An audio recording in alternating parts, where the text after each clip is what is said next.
A gente conversa agora com a estrategista de inflação. Eu falei o entrevistado, mas é a entrevistada, olha só.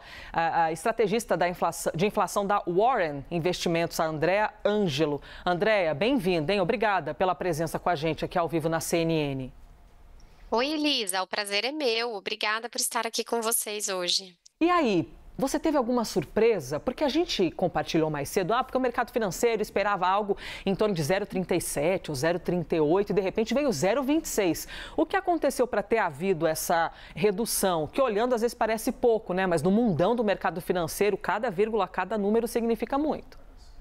Realmente, Elisa, explicou bem.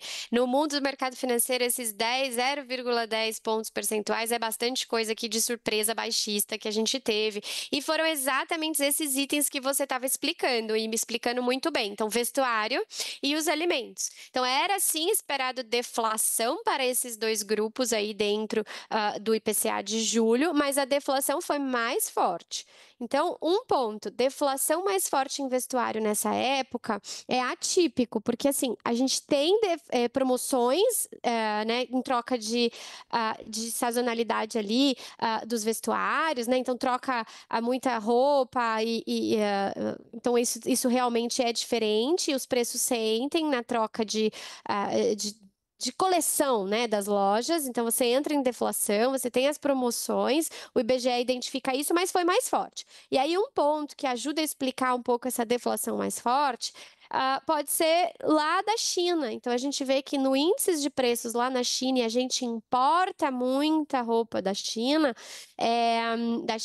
da Ásia, isso aí ajudou os preços a ficarem mais contidos aqui no Brasil. E o outro ponto que foram os alimentos tiveram deflação mais fortes, principalmente o grupinho ali dos alimentos de frutas, legumes, verduras e naturas.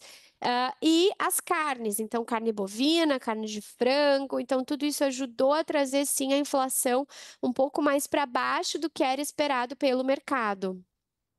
Uma dúvida bem genuína aqui. Todo esse debate Brasil, Estados Unidos, taxação e tudo mais, isso tem efeito na nossa inflação? Isso já tem?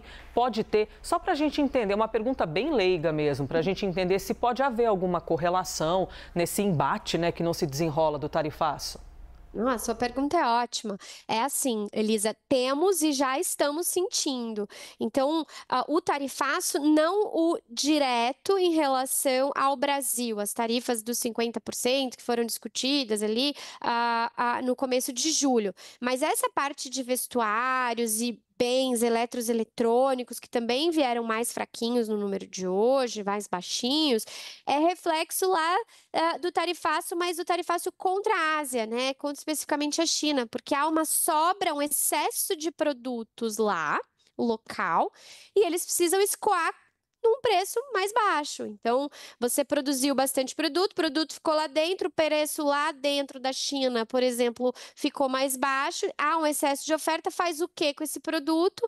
Então, exporta, no caso, aqui para o Brasil, e você exporta num preço mais baixo. E isso tem reflexo no índice de preços aqui dentro do Brasil, o IPCA e o vestuário, eletrônicos, isso aí já sente essa guerra de tarifas aí ao redor do mundo. Agora, as tarifas diretas para o Brasil, como ainda iniciou agora, aí teve a lista de isenções, né, um vai e vem, quais produtos entraram de fato ou não, o que a gente pode atribuir uma parte desse reflexo de tarifas é na carne bovina, porque nessa discussão toda, o que aconteceu? Os preços da carne bovina de arroba, do boi, eles ficaram um pouquinho mais baixos. E aí, o supermercado também conseguiu baixar um pouquinho o preço e na gôndola ali para o consumidor, ele viu um reflexo em carne bovinas de uma deflação mais forte também. Uau, que interessante saber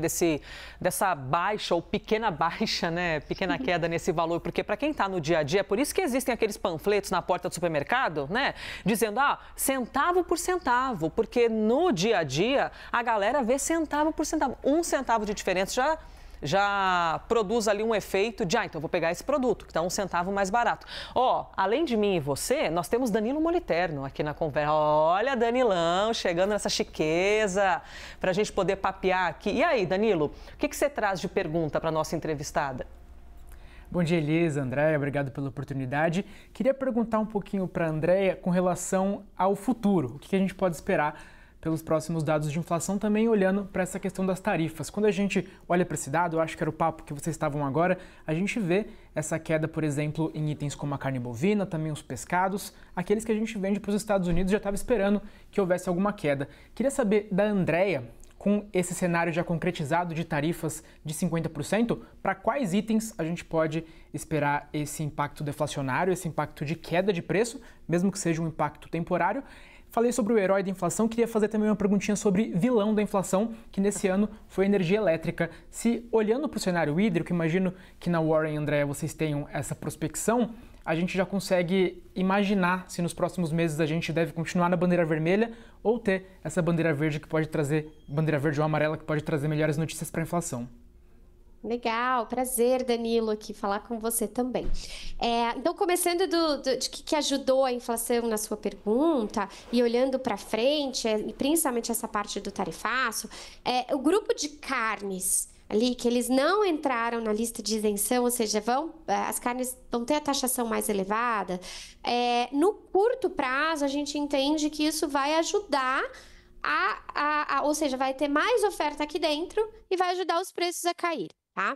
Só qual que é o grande problema? Eu vou tentar ser um pouco mais didática aqui. A gente entra num ciclo de oferta de bovinos aqui mais fraco. Então, já era esperada isso. E como economia, eu falo que economia é linda porque a oferta se ajusta à demanda, então a gente vai ter uma demanda um pouquinho menor, porque a gente vai ser tarifado, e a oferta menor também. Então, não é esperado muito ali na frente, talvez na virada do ano, não é esperado um arrefecimento dos preços, os preços mais baixos. É esperado agora, tá?